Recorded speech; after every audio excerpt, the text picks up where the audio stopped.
Hello everybody, this is Toys R Us, and for this special figure showcase and review we're going to be looking at the 1986 Autobot Minibot Pipes figure. So in this video we're going to have a detailed look at him in both of his modes, help you decide how you want to display him. Because he's a vintage figure, I'm going to point out things that you need to be aware of if you have to purchase one for yourself. We can see his original mold figure that was released just before him.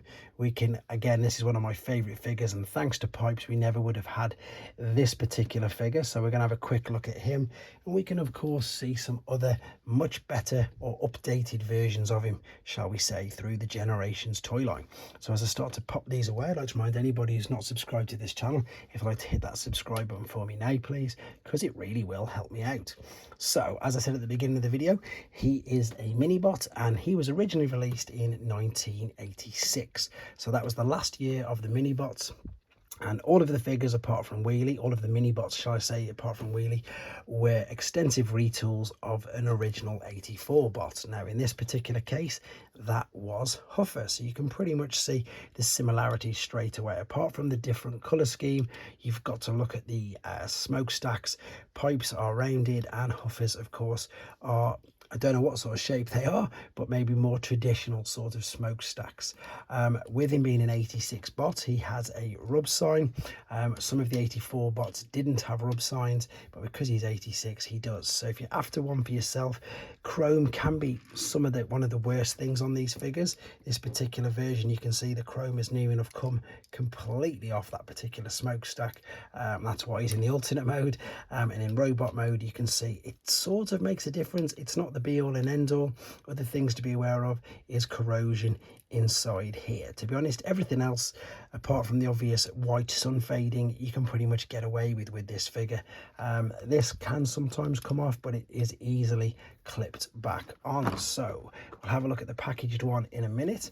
Let's just have a quick look at these sort of side by side, and you've definitely got the idea now that they are pretty much the same mold. Apart from cleverly, you'll see this folded back that way and this folded over the other way. So that was pretty clever. Now I did bring this particular figure in, and if we hadn't have had Pipes, we never would have had this guy. Now this guy is brilliant. His name is Puffer. He's got his own video, and funnily enough, he's got a new figure as well. So he is the Mexican variant of Pipes, and all they did was they used a Huffer mold and they painted him, excuse the glare, in the Pipes colours. That is a legitimate figure that was released in Mexico, and his name, as we say, we now call him Puffer. Right, let's move him out of the way.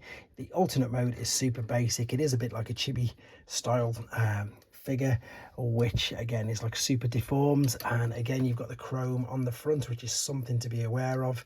This one's, I think, a bit whiter, to be honest, but again with the chrome on there is the reason why he's in the alternate mode. Now he's only had two I suppose updates in the generations toy line. The rather awful's probably too much of a strong word. It's not a great, it's the Combiner Wars one, and unfortunately for him, Optimus Prime and indeed Huffer shared this particular mold as well. Whereas this one is brilliant. It's about time we got one. This is the Kingdom version, which came out in, I think it must have been 2021 maybe. I might be getting mixed up, but anyhow, he's quite well, he's much more updated. But the best thing about it is you can tell that it is Pipes straight away. Great update of a figure there. And because I'm lucky enough to have one in the packaging, in fact this is a very clever reseal. So what that basically means is this is an original card with an original bubble, and you can tell now when I hold it close that it has unfortunately come off, but it does still have the patch and everything on the inside. So that is how he was packaged. Because it was 86, again, robot mode. Minibots were only ever packaged in their alternate mode when they were released in 1984. We've got the instructions for the transformation process on the back.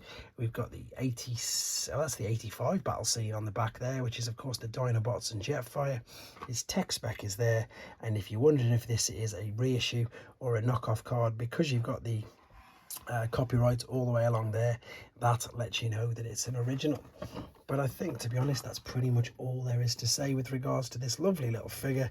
It's great giving him a showcase. There's lots of other mini-bots in their own little videos like this on this channel, so if you'd like to check them out, check out the mini-bot playlist. Thanks for watching, guys. Take care.